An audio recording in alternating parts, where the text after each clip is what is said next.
Go for the pulls and the pools. Go for the oohs and the ahs. Go for the bubbles and the bubbly. Go for the story and the stories. Go for the win. Go to Ocean Casino Resort. Book your trip at theoceanac.com.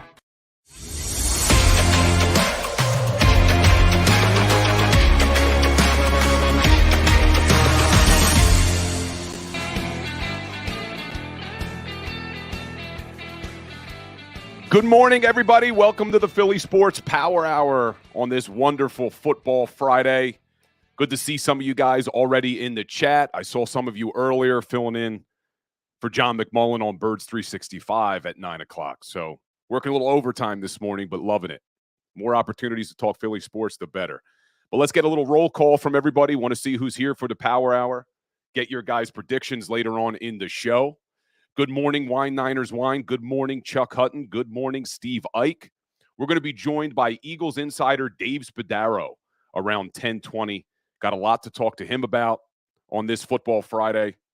And we're going to preview the Philadelphia Eagles-Washington Commanders game on Sunday. We got a 1 o'clock game on Sunday. Not many of them. The last one against the Commanders was 1 o'clock, but not many of them this season. But who else we have here in the chat on this wonderful Football Friday? Before we get into the Philadelphia Eagles, we'll spend a very brief amount of time on the 76ers last night, opening up their season against the Milwaukee Bucks. Good morning, JM. I saw you at Birds 365. Good to see you here. What's up, WCBJJ? Good morning. Robert Dredden, good morning. We're still hurt over the Phillies Game 7 loss too, man. We're trying to avoid it. Wine Niners Wine. Any chance Dave will give up a good Howie story we haven't heard? Doubtful. What's up, Ken Shatoff? Good to see you, man. But let's take a quick look at the Philadelphia 76ers season opener last night against the Milwaukee Bucks. They lose a close one, 118-117. Sixers did hit a 3 at the buzzer to make that look a little bit closer, but they almost came back in that game.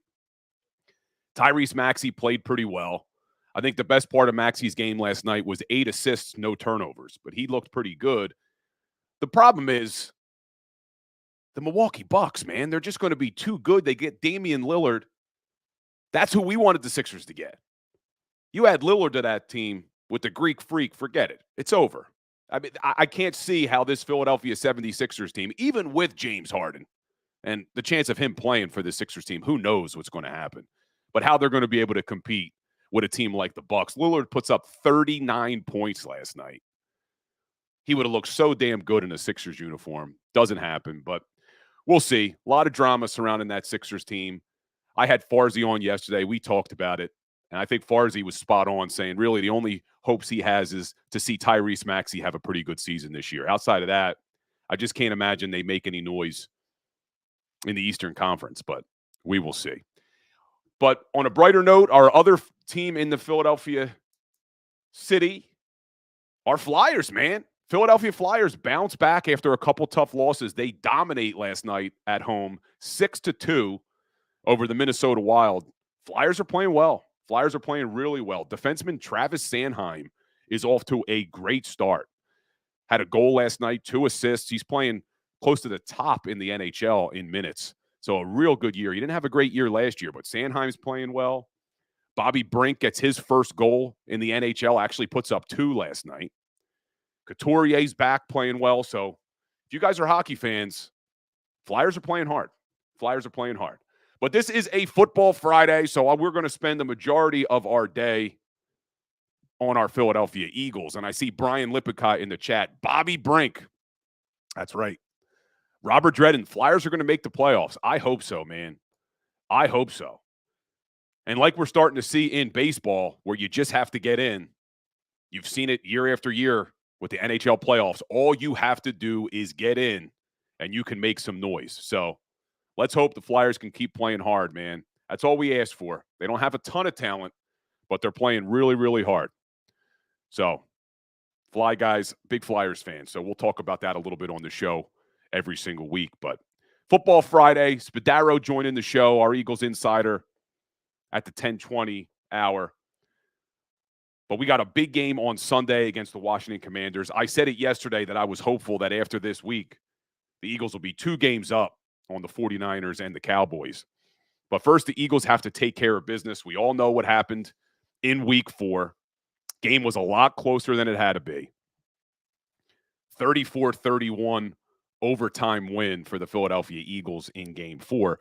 But if you tuned in to Birds 365, what I had talked about was this defense has been a different defense since that Washington Commanders game. And I see it, Decoy Gaming in the chat. Good morning. But they let Sam Howell in week 4 throw for 258 yards. And they had 0 takeaways in that game. Since that game, this Philadelphia Eagles defense has held their last 3 opponents to an average of 183 passing yards a game. And that was the Los Angeles Rams, the number 1 passing offense in the league, the Miami Dolphins. And you look at this Washington Commanders offense. They're 19th in the NFL, averaging only 212 yards per game. So I expect this defense to shut down that passing game this week. I think that 258 by Howell was a big outlier in week 4, especially now you're adding Kevin Byard. You're getting Reed Blankenship back. So I expect this Philadelphia Eagles secondary and really this Philadelphia Eagles defensive line to shut down the passing game because that D-line is going to feast on Sunday.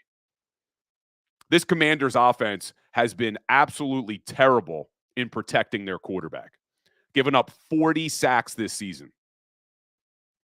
They're on pace for an NFL record in how many sacks they're giving up. They've given up 40. And the Philadelphia Eagles had 5 sacks in that week 4 matchup. And 3 of them came from Nick Morrow at linebacker. But I expect that D-line to feast this week. And I think with the pressure that they're going to put on Sam Howell is they're going to get takeaways because this Washington offense has also turned the ball over 11 times this season. That's 21st in the NFL. So I think you're going to see this Philadelphia Eagles defense do what they do every week, which is, first of all, shut down the run. Secondly, shut down the pass by getting a ton of pressure on Sam Howell and then forcing some bad decisions and getting some takeaways. I have the Eagles turning over the Commanders at least twice in this football game.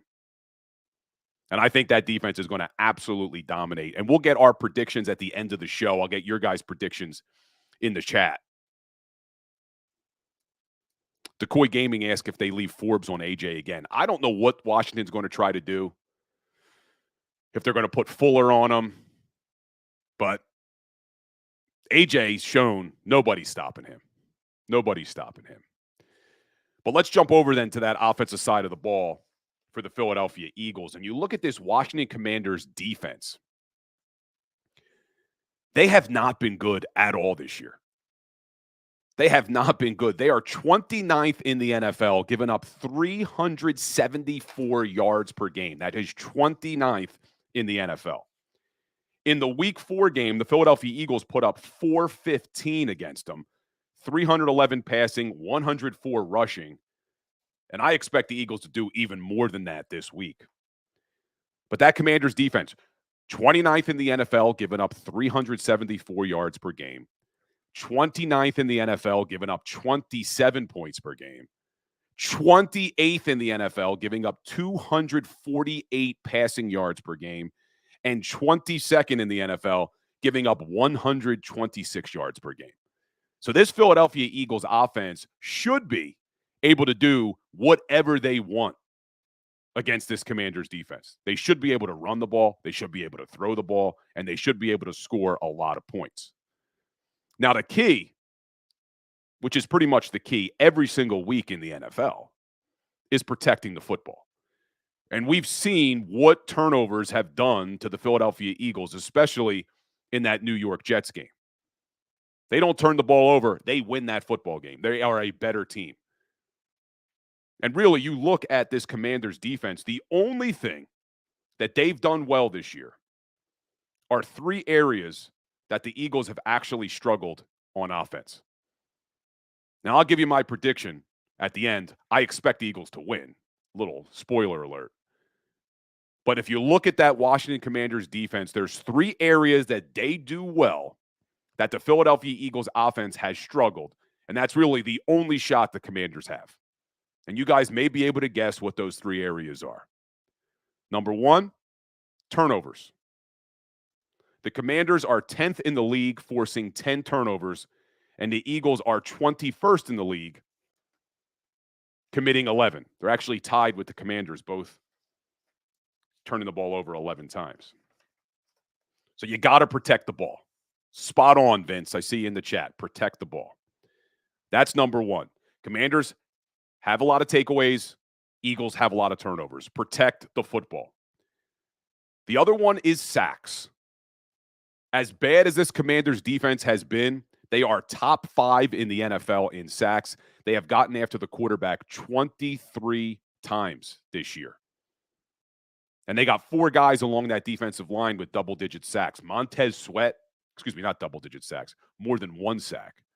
Montez Sweat, 5.5 sacks. Chase Young, who we know is an absolute beast, 5 sacks. Jonathan Allen from that defensive tackle position, 3 sacks. Casey Toohill, another defensive lineman, 3 sacks. So the Philadelphia Eagles need to protect Jalen Hurts in this game because they are 20th in the NFL in giving up sacks. As good as this offensive line is, they are 20th in the NFL in giving up sacks. And I said it on Birds 365. That's kind of the nature of a Jalen Hurts offense just because of how much he leaves the pocket. Because last year, as good as the offensive line was, they were 21st in the NFL, giving up 44 sacks last season. They do give up a lot of sacks for whatever reason. But that's another area the Commanders are going to try to disrupt things is getting after the quarterback. And they've done it very well this year. So, Philadelphia Eagles need to protect the football. Obvious. That should be the mantra every week in the NFL. And they need to protect Jalen Hurts because this Commanders team can really get after the quarterback. But there's a third area that this Philadelphia Eagles offense has really struggled this season that the Commanders defense has done well. And let's see in the chat, who can guess an area that this offense has struggled this season that they need to improve this week? Let's see who's going to be first one with it. What has the Eagles offense really struggled with this year? As good as they've been in a lot of areas, there's one area that they have struggled. They were better last week, and there it is. 2 people at the same time, Loki and Brian Lippincott, the red zone. The Philadelphia Eagles need to be better in the red zone this week. They were good against Miami. They went 4 of 6, really 4 of 5, because that last one they weren't trying to score. And I see Decoy Gaming got it too. Wine Niners Wine got it. But they have to be better in the red zone this week. As bad as this Washington Commanders defense has been, and they have been bad, they are in the top 10 in the NFL in red zone defense. And the Philadelphia Eagles are 19th in the league in red zone offense. So if the Philadelphia Eagles want to blow this game open, because they're going to put up yards, they got to convert touchdowns when they get down into the red zone. They can't afford just to put up 3 points with field goals. So I see Loki in the chat saying it's mind-boggling that they have this problem. And it really is, because if you look at last year's offense, and I compared these numbers for you guys earlier in the week, you look at last year's offense, they were really good in the red zone. 68%. That was top 3 in the NFL. 68% in the red zone. This year, 50% puts them at 19th. So something has to change. And we talked about it on the show.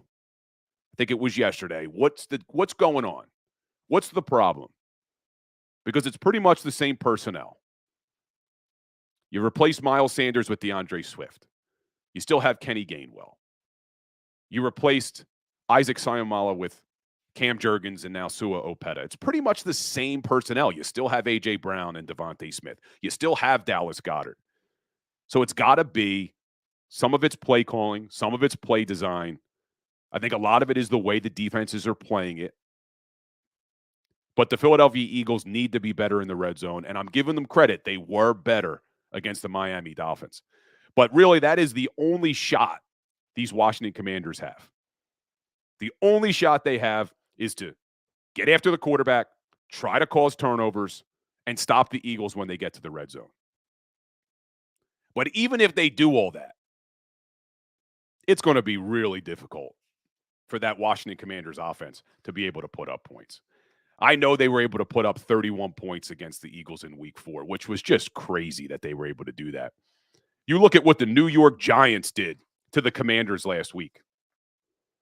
The Giants were the 27th ranked defense in the league going into that game, and they held the Commanders to 7 freaking points, man. So this Eagles defense, I expect them to show up in a big way. I'm sure they're not happy about the way the week 4 matchup went. But really, it's got to be, if this offense can protect the football, if the offense cannot turn it over and really give the Commanders some gifts, I don't see a chance in hell that this Commanders team has. And I know the Commanders play them hard. I know they play them hard every time. They gave us our first loss last year. They almost came back to win in week 4, but Loki's spot on. It's a different team compared to week 4. It really is. And I talked about it on Birds 365. You just look at what the defense has done over the last 3 weeks. I mean, just look at the points they've given up since that game. They gave up 31 points to the Washington Commanders in week 4. Since that time, they gave up 14 against the Los Angeles Rams. They gave up 20 against the Jets, and 7 of those were off turnovers. And they only gave up 17 against the Dolphins, the number 1 offense in the league, and 10 of those were off turnovers. So that's why it's not rocket science, man. Protect the football, and the Philadelphia Eagles win this game by a large margin. And I'll give you guys my prediction after we have Dave Spadaro. But we're going to take a quick break, and when we get back, we'll have Eagles insider Dave Spadaro join in the show. We'll talk to him about this week 8 matchup, see if he can give us any inside information on our man Jalen Hurts. I know everyone's worried about his knee, but he wasn't on the injury report. That is a very good sign, a very good sign. And I also want to talk to him about what has Sean Desai done differently, because this defense just looks really, really good over the last few weeks. A lot of credit to Sean Desai. So stay tuned, guys. When we get back, we'll be joined by Eagles insider Dave Spadaro. Go to get your game on. Go for the beers. Go for the cheers. Go for the hit and the hits. Go for the stakes and the stakes. Go to get your parlay on. Go to get your party on. Go for the scene. Go for the screens. Go for the gallery. Go for the win. Go to Ocean. Visit theoceanac.com to plan your visit. At Pond Lehocky, we've recovered billions of dollars for our clients, and we're confident we can do the same for you. With over 250 years of combined courtroom experience, we've helped over 100,000 injured clients obtain some of the largest settlements in Pennsylvania. One conversation is all it takes to help you and your family get back on track. If you've been injured in an accident, give Pond Lehocky a call.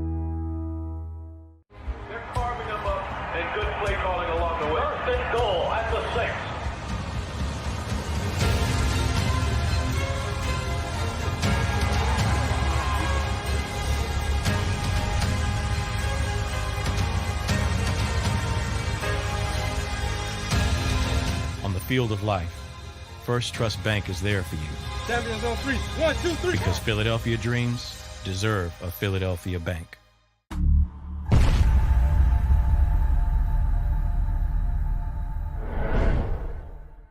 We're here to show you a better way to spend your state income taxes and get the money to where it's needed to most, to the thousands of qualified kids. What we like about Blocks is they really know where the need is. This program ensures that their dollars come 100% into these kids for their tuition assistance. If you are able, Blocks makes the EITC piece go very quickly and very smoothly. Turn your PA state tax liability into need-based scholarships and receive a 90% tax credit. Since 1977, it's always been about you, the community, at Rafferty Subaru. And through the Subaru Love Promise, we prove we care by supporting charities like So Good Now. So Good Now helps kids in under-resourced areas by connecting them with student athletes to serve as mentors. We remove barriers so athletes can help youth in the corners of our communities where light and love are needed most. When you choose Rafferty Subaru, you help organizations like So Good Now. It's all about you at Rafferty Subaru. Do you stream on a Roku, Fire Stick, Google TV, or Apple TV? Now you can watch 6ABC 24/7 with the 6ABC Philadelphia streaming app. And the big story on Action News? Search 6ABC Philadelphia and start streaming today. EAGLES. Eagles.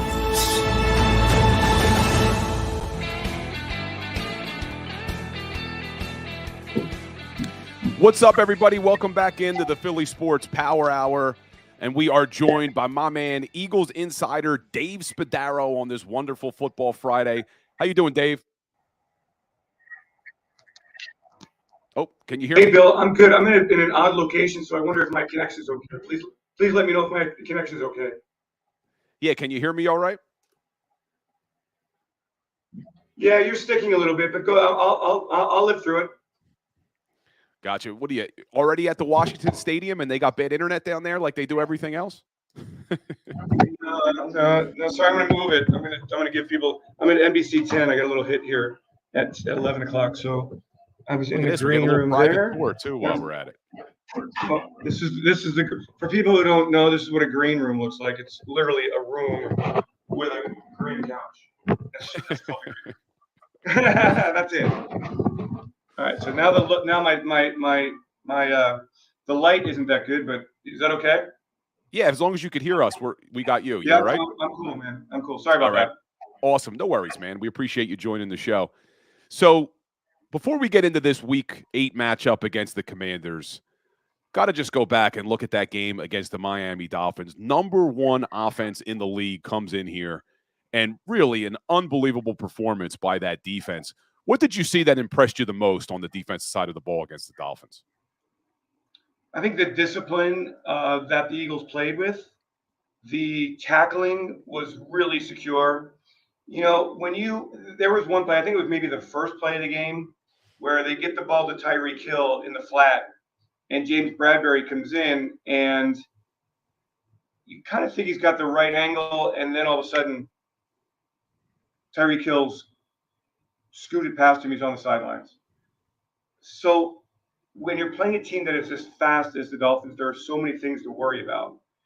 I thought that the Eagles at the nickel position, splitting reps with Eli Ricks and Josiah Scott, I thought they did a terrific job.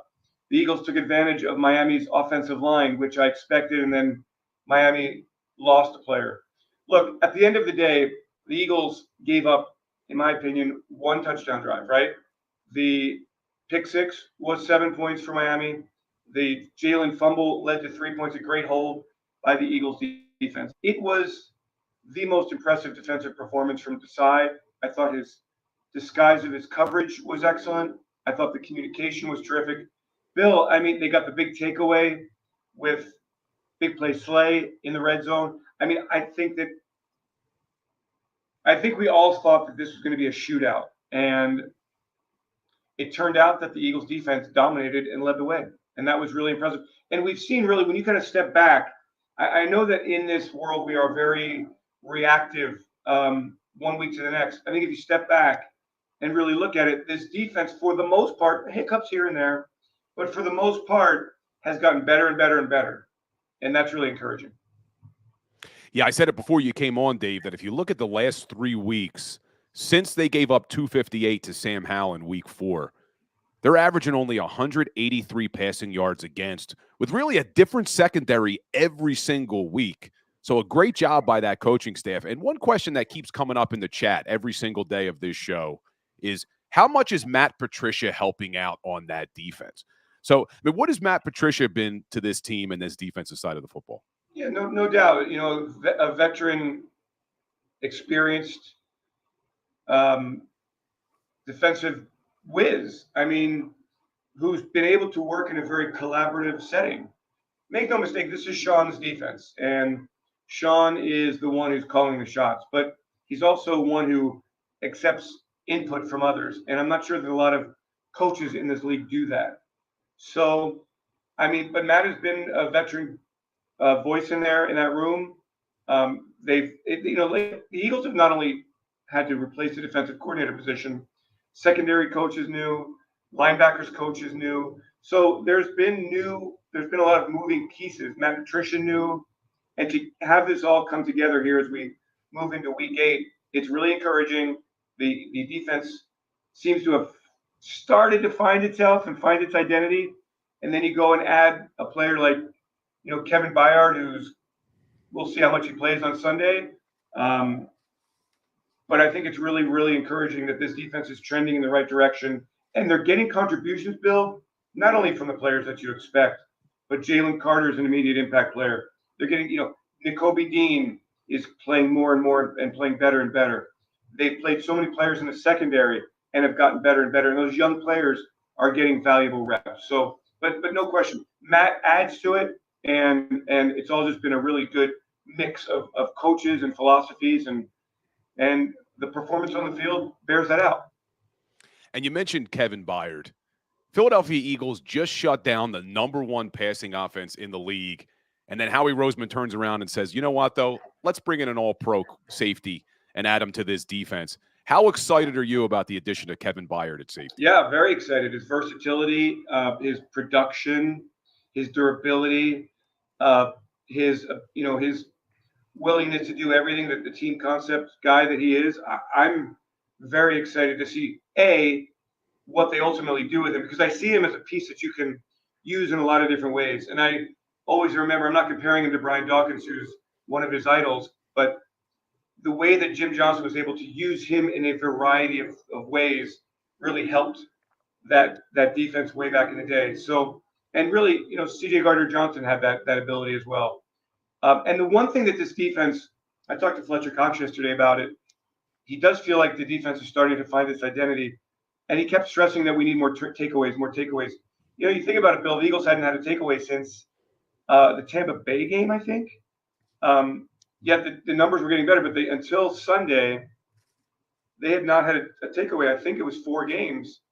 And so Byard comes in, and he does have that ability, 27 interceptions in his career, to take the football away. And that's something that you always want to build on. You want to be a defense that takes the football away. And getting stops is great.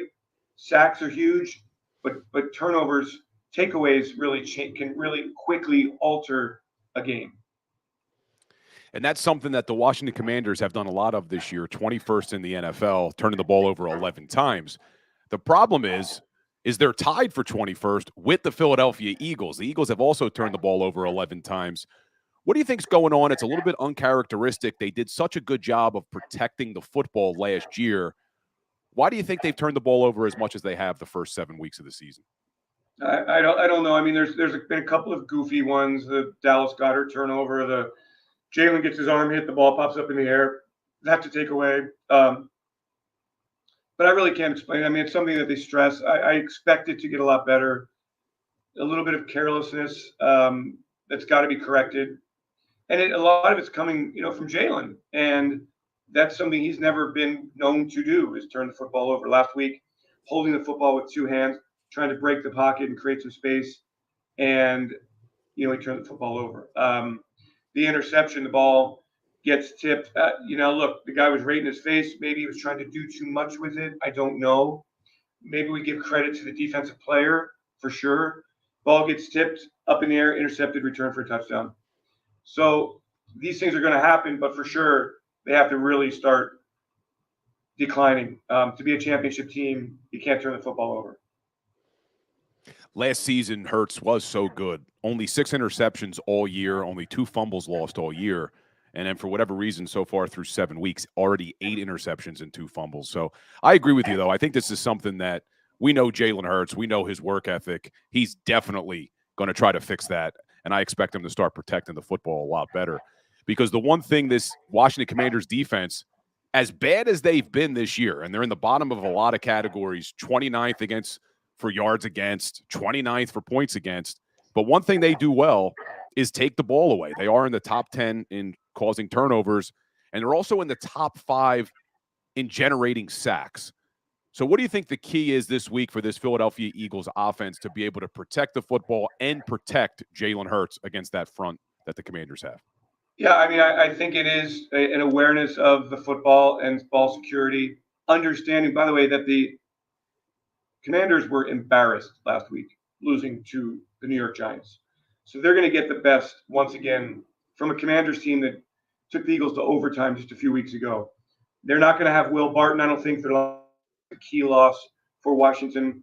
I think the Eagles can run the football, but it comes down to the matchup of 4 first-round picks up front for the Washington Commanders against the Eagles' outstanding offensive line. This is the way it always is in football. This is the way it always is with the Philadelphia Eagles. The Eagles, we know that A.J. Brown's been spectacular, and we know that Jalen Hurts is one of the best players in the league, and Devontae Smith and Dallas Goedert, major weapons, but it always comes down to the offensive line versus the defensive line. And that's why I always feel good about the Eagles offense when we go into a game, because the Eagles offensive line is so good. So, but you can't let, the Jonathan Allens of the world, the Montez Sweats of the world, these guys who are getting heat from the Washington media, they're going to come and be charged up in front of their quasi-home crowd, because I do expect Eagles fans to invade FedEx Field once again. Thank you in advance to all the Eagles fans who are doing this.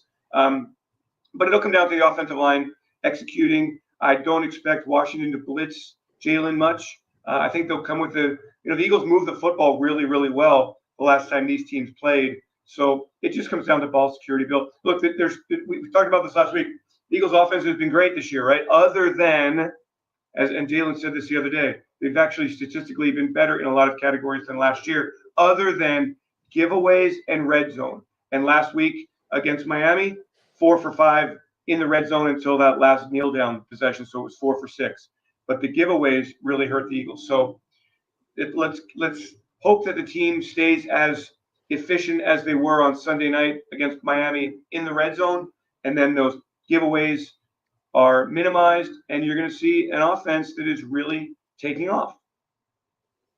Yeah, and that's not rocket science. I said it before you came on, too, that it seems so simple, but the keys to this game, scoring touchdowns in the red zone, protecting the football on offense. They do that. I don't see how this Commanders team can compete. But I want to ask you a question about Brian Johnson in a second, but I want to first preface this so that our viewers understand. There's been a lot of complaints about Brian Johnson as a play caller, and I've had some issues with some of the play calls. But when you talk about the numbers this year compared to last year, last season's dominant offense averaged 389 yards per game. So far through 7 weeks, the Eagles are averaging 389 yards per game. So they're almost spot on. 28 points per game last year, 27 points per game this year. They're actually averaging more passing yards per game this year than they did last year. So I preface it with this because I do think the offense is really starting to find its rhythm. But obviously, Brian Johnson has never called plays in the NFL before. I think we've seen improvement each week. But what do you think about the job Brian Johnson has done through the first 7 weeks of this season as a play caller? Yeah, I think he's done a good job. I mean, there have been some real successes. And look, let's be honest, defenses have really done a nice job also playing the Eagles and understanding that the number one key is to try to eliminate Jalen Hurts from the run game. And so you haven't seen, for example, the quarterback draw be as effective. So you have to adjust and you have to make counter moves. And the red zone, let's look, the criticism of the Eagles, not just Brian Johnson, but of the Eagles in the red zone, absolutely merited. When you're ranking in the low 20s, look, everybody wants that to be better. It's not like the Eagles are going around and, hey, stop criticizing me. No, the Eagles want to score touchdowns. And when it doesn't happen, they're not happy with it either. So everybody understands the scrutiny that Brian is under. Maybe people thought that it would be very seamless, that, there would be no transition period. Well, of course there's going to be a transition. But I think that the Eagles offense has adjusted well. I think it's ascending. And look, I mean, I'm not going to talk about any teams, but I know that earlier in the season, Eagles fans were going, oh my gosh, I can't believe how good that other team is. I won't name the team. We all know who it is. They're going to be so dangerous. Well, that other team is not playing as good a football right now. You want to ascend in the course of a season. And so early on, the Eagles last year, the Eagles didn't score in the second half of the first couple games. I mean, they just struggled in the second half of games. This year, the struggle has been in two areas. Again, red zone and giveaways. And hopefully they've started to solve the red zone challenges.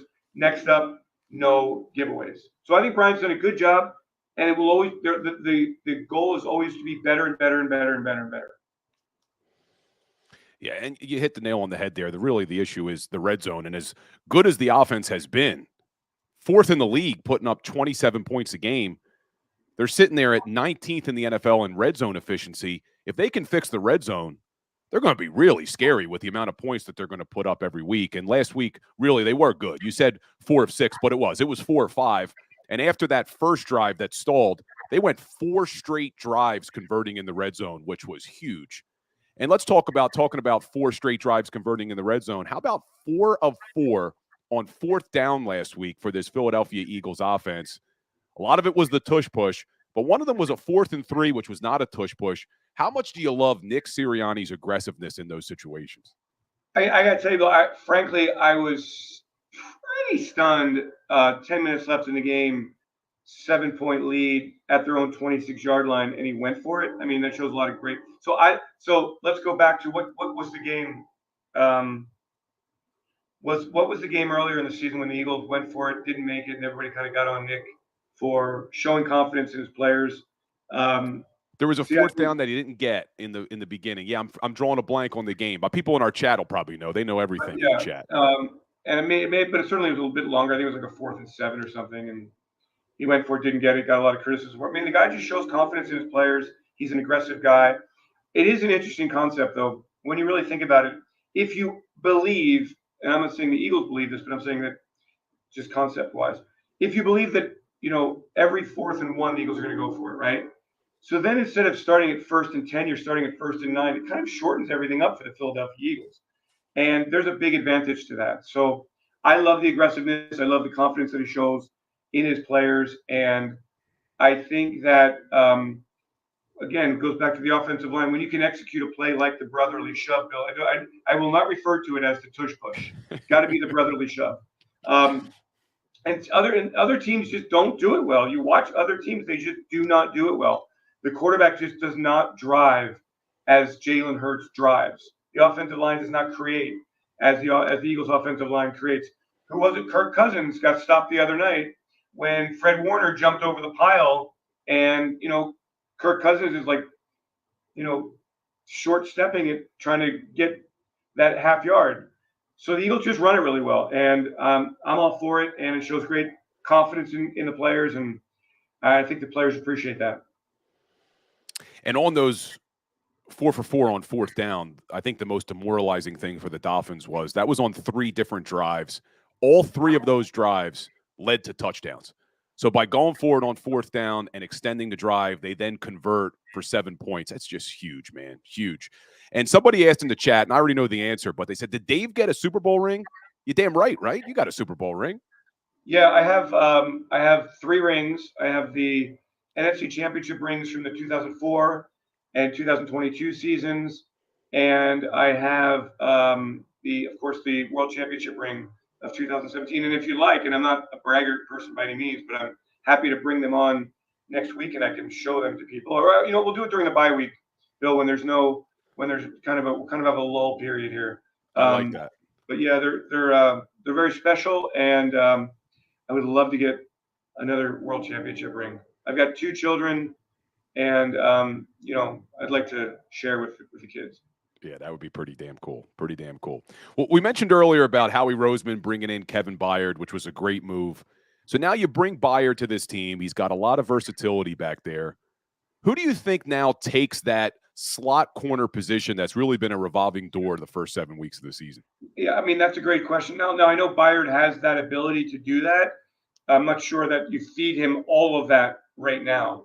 But, through the years, there has been an interesting correlation between the way the Eagles play the safety position and the way they play the slot corner position. Now, coupling with that, last week, watching Eli Ricks and watching Josiah Scott play as well as they did against Miami, is encouraging. So my supposition is that the Eagles will stay with that combination against Washington, which may not have Curtis Samuel, who's banged up as well. So that would be big. And look, for a young player like Eli, what a huge, again, I talked to him in the locker room yesterday. What a boost of confidence for him. He's a big cornerback, so playing in the slot is different. Did a good job. Josiah Scott comes back, looked like a completely different player than he did last year. So, that the Eagles have continued to rotate there. It's a fluid situation. I don't think there's an answer yet, but they're building toward one. So I would tell you that Byard would likely stay at safety, unless the Eagles feel like he's just picked this stuff up and right away is on track with the language of the defense. It's not the concept of the defense that is going to be hard for Kevin to pick up. It will be just the language of the calls, of the audibles, of the adjustments that they make. He's played in the league long enough that he knows everything that the Eagles are doing. It's not that revolutionary. It's very difficult to reinvent a defense. But what's different is the language and the adjustments. And so that, in a very short period of time, is what Kevin is learning. Not learning the playbook, he's learning the game plan for this week. So, but to answer your question, Bill, I would expect that Scott and Ricks, with the idea that Byard could be that guy if he picks it all up. Any chance you see Sidney Brown get some more playing time at that slot corner position? Yeah, I mean, I think a rookie, you're trying to teach him. I thought he played a lot last week and did a good job last week. And I think you just go step by step with somebody like Sidney. It's possible. The Eagles are high on him. He's learning. It's just a lot to throw at a young player. Again, the difference between Kevin, there are different. Kevin and Kevin's been in the league for 8 years. Sidney's been in the NFL for 8 weeks in the regular season. That's a big difference. And you mentioned Eli Ricks. I was so impressed with that guy against the Miami Dolphins, just how fearless he is. He's going up against one of the best wide receivers in the league, and he's out there battling, man. And he's an undrafted rookie. We saw it in the preseason, and we saw more of the same against Miami. I'm really high on the future for Eli Ricks. Absolutely. And he knows it, and he's working hard. And just a caution, because this is how the NFL works, the more he is on tape, the more that offenses will find his weaknesses and go after his weaknesses. So players are always working on improving themselves and minimizing those weaknesses. But for sure, Eli is a big, rangy guy, and he's a physical cornerback, and he's gaining confidence. And to be able to go inside where you must flip your hips in such a short area, and that's very difficult for a bigger cornerback to do. Very impressive job on Sunday night. A couple of questions about injuries for you, and then I want to just ask you, obviously, about Jalen Hurts. Got to ask you about Jalen Hurts. But before we get there, on the defensive side of the ball, a couple players missed practice yesterday. James Bradbury, Zach Cunningham. I think Milton Williams and Jordan Davis were limited. Are all four of these guys on track to play on Sunday? Yeah, Nick just answered that in his press conference and was kind of like, hey, we'll see how they feel today. So I really can't give you anything more than that. I'm not privy to that information, nor would I give that information. That comes from the coach. So just staying hopeful that everything's okay, and we'll see what the injury report looks like today. All right, jumping over to offense, and I think you may give me a similar answer on our man Jalen Hurts. But last week, we're watching the Miami Dolphins game. In the first half, Jalen goes to scramble. It looks like he was a little bit gimpy. On the halftime show that I do for JAKIB, we had John McMullen reporting from Lincoln Financial, and I said to him, John, it looks like Jalen's a little bit gimpy. And John said, it's interesting that you say that because he's been limping around the NovaCare complex all week. I said, John, it's the first time you're telling me this, man. So then we see him in the knee brace in the second half. I know you got to be tight-lipped here, but he's not on the injury report. Are we okay? I mean, there's nothing tight-lipped about it. I mean, He's not on the injury report. Now, does he maybe have something with his knee? Well, he's got the knee brace, so there's something, maybe whatever. But he's playing through it. He's playing fine. They called 2 brotherly shoves late in the game, and he got great push from his legs. So, I mean, I think every player who has played 7 games is banged up. And I think that's just what it is. I don't anticipate it being anything else other than that. I think that there's nothing to really be. I think the way Nick, he's not on the injury list, so Yeah. I don't anticipate there being any sort of injury. Yeah, and good news, I do a Legal Hands to the Face podcast every week, and I have an orthopedic doctor on, and he basically said the same thing. Is, look, nothing to worry about. He probably has that brace just for a little bit of stability. Maybe he's got something going on there, but nothing for fans to worry about. He's going to be fine. So let's hope, because obviously this team only goes as far as our man Jalen Hurts. But all good stuff. One last question for you. Howie Roseman, is he done dealing, Dave, or do we got something else coming out? Okay, the deadline's on October 31st, right? Bill, do you ever count out Howie Roseman? Never, man. That's why we love him. Right? So, he's always looking to improve the roster. We'll see. We will see. So, well, Dave, I really appreciate it, brother. Let's hope we get another big win. You and I will jump on next week, hopefully, and we'll be talking about the Philadelphia Eagles being the only 7-1 team, because I think they're going up 2 games after this weekend, man. I think the Cowboys are losing. I think the 49ers are losing. And I think the Philadelphia Eagles are going to have a 2-game lead on those teams in the NFC. Well, Bill, I will take that. A 2-game lead after 8 weeks would be amazing. So let's keep our fingers crossed and let's go Birds. Love it, man. Thanks, Dave. I appreciate you, brother. You have a good weekend. Thanks, I'll talk to you next week. Take care. So there's Eagles insider Dave Spadaro. Always love when he joins the show. Appreciate it. I know his lighting was off, but making time for us as he's doing a spot for NBC. So really appreciate Dave Spadaro coming on. And he's going to be joining us every week. The day may change. Usually we try to get him on Tuesdays, but he's got a lot going on with the Philadelphia Eagles and a lot of media spots and things like that. But Spads will be joining us every single week, hopefully. But really good stuff. When we get back, guys, we're going to take one more break. When we get back, I want to get all of your predictions in the chat for this Sunday matchup between the Washington Commanders. I will give you my final prediction, but probably no surprise where I'm headed after some of the things we've talked about this week. But stay tuned. We'll do our predictions when we get back.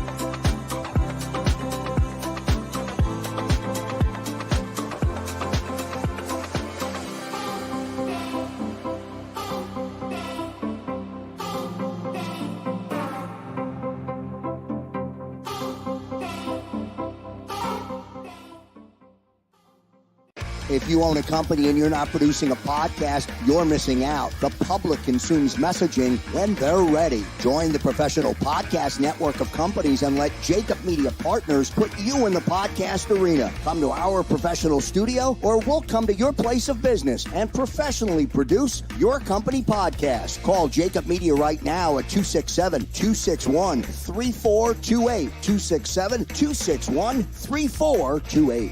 My name is Dr. Bruce Grossinger, and I'm the medical director of Philadelphia PRP and Stem Cell Institute. I'm reaching out to those who suffer from spine and joint pain. We use treatment methods that require no surgery, no scalpel, no drugs. Running, walking, or whatever your desires are, Dr. Grossinger is where you need to come. You can benefit from the same PRP and stem cell treatment as Wilbert Montgomery. Call us now at 610-222-5675.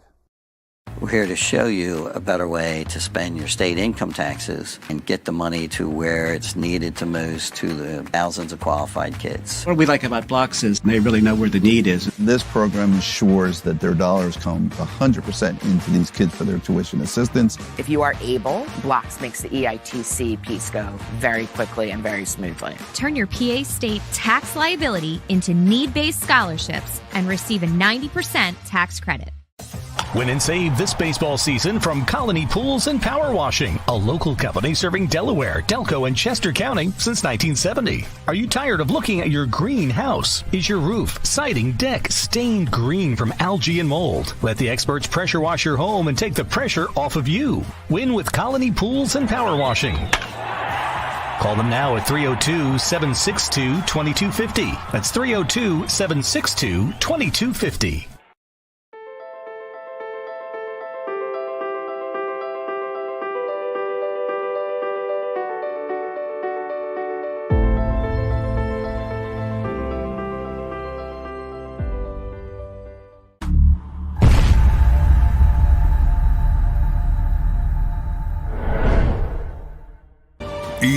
E-A-G-L-E-S. Eagles.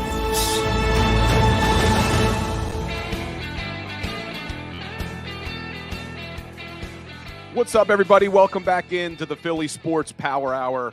I appreciate all of you guys here. Don't forget to smash that like button, smash that share button. The more Philadelphia sports fans we could reach, the better. But really do appreciate you guys taking this hour with me. I say it every day, but I really do. It is an honor to be able to talk Philadelphia sports Monday through Friday. And with all you guys here, I just absolutely love it. And if you guys want more from me, more content from me, be sure to follow me on Instagram and Twitter, at Legal Hands to the Face on Instagram, at Bill Colarulo on Twitter, posting daily content to all those platforms. On Instagram, I like to deliver these quick hitter videos so you guys will see it, do a lot of Instagram reels on there. So be sure to check those out. Give me a follow. But really appreciate you all. But let's talk about our predictions for Week 8 against the Washington Commanders. And I see some of you guys in the chat already giving me your predictions. I got Steve Ike, 35-10. Sports on 88's got it pretty close. 28-25 Eagles win. Twiz, 35-3 Eagles. Brian Lippincott, 32-20 Philadelphia Eagles. Sports on 88 says Eagles by 3 because Vegas is ignoring the divisional matchup and how dirty the Redskins play. Kyron, 24-17. What else we got? JM with a 38-13 prediction. So let me see your guys' predictions, but I'm going to tell you why this game, in my opinion, is not going to be close. And this is not coming from a Philadelphia Eagles fan. I try to be as objective as possible. And looking at the Dolphins last week, a lot of people said it was a homer pick that I picked the Eagles over the Dolphins. But I dove into the stats like you guys know I like to do, and I could tell that those Dolphins numbers were inflated when you look at the teams that they had played. And you look at this Philadelphia Eagles team, in Week 4, they put up 34 points on that Commanders defense. And I don't think that the Eagles offense particularly looked that great in that game. They were only 4 of 12 on third down in that game. And this is an Eagles offense that has been really good on third down. Number 2 in the NFL, converting third down close to 49% of the time. They were only 4 of 12 in that game. And they went 1 for 2 in the red zone, and they still put up 34 points. So I expect this offense against a really bad Washington defense. And we talked about it in the first segment. Yeah, they get after the quarterback. Yes, they've been able to turn people over. And yes, they are very good in the red zone. But you look at all the other categories, and this Philadelphia Eagles offense should be able to absolutely dominate this game. And I think they're going to be ready to play. I really do. I don't see any sort of letdown. I don't think they're going to be looking past this team to Dallas, not after what happened in Week 4. So I expect this Philadelphia Eagles offense to really be able to put up points. And then you go to the other side of the football, and this Commanders offense, I really think what they did in Week 4 was the outlier, putting up 258 points against this Eagles defense. First of all, we've talked about it. This Eagles defense is a different defense now. What they've done over the last 3 weeks. And that Commanders offense is not very good. Only put up 7 points to the lowly New York Giants. I'm still harping on that New York Jets. But you look at what the Giants were able to do against this team. That Giants defense coming in was the 32nd defense in generating sacks. Guys, there's only 32 teams in the NFL. The Giants were the worst team in the NFL in generating sacks, and they sacked Sam Howell 6 freaking times. They held the Commanders to 7 points. And now you take the Philadelphia Eagles defense, 3rd in the NFL in sacks, 1st in the NFL in quarterback pressures. You're going to see this Eagles defense absolutely feast on Sam Howell. I have them holding them to 17 points, and I think that may even be a late score by the Washington Commanders once this game's over. I am predicting a 34-17 win for our Philadelphia Eagles, improving to 7-1 after week 8. Everybody was afraid of the Super Bowl hangover. We all talked about it all off season. And if the Eagles take care of business on Sunday, they're going to start this year 7-1. Pretty damn impressive. Obviously, you'd love to have that Jets game back. Should have won that game. But 7-1 after 8 weeks, coming off of a Super Bowl loss, I will take it. So 34-17 is my prediction. If you guys want, you could head over to my Instagram. I'll be posting some more videos about some of these matchups.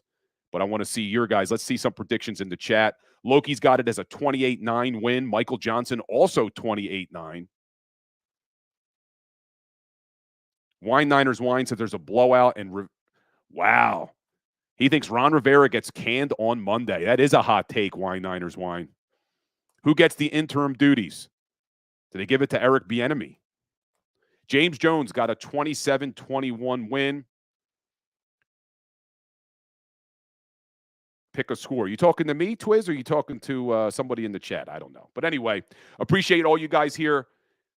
Like we end every day, try to find today in sports history, and there's not much going on today. Wasn't much going on in sports history, but I'm looking at some of the things that happened today. There really wasn't much.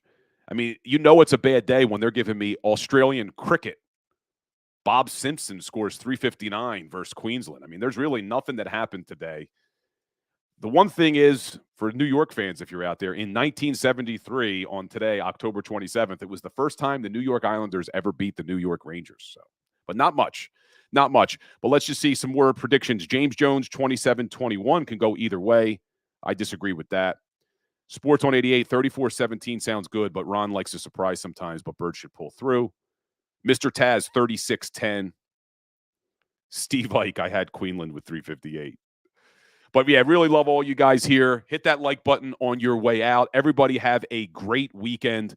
I will be back with you guys on Monday at 10 a.m., but I will be down at the Ocean Casino like we do every single week for pregame, halftime, and postgame right here on the JAKIB Sports Network with Mark Farzetta, Seth Joyner, Derek Gunn, Mike Missinelli, John McMullen, and Kayla Santiago. So be sure to check in pregame, halftime, and postgame for all the JAKIB Sports Eagle Game Day shows. Appreciate everybody. Have a great weekend. And as always, go Birds. Go for the pulls and the pools. Go for the oohs and the ahs. Go for the bubbles and the bubbly. Go for the story and the stories. Go for the win. Go to Ocean Casino Resort. Book your trip at theoceanac.com.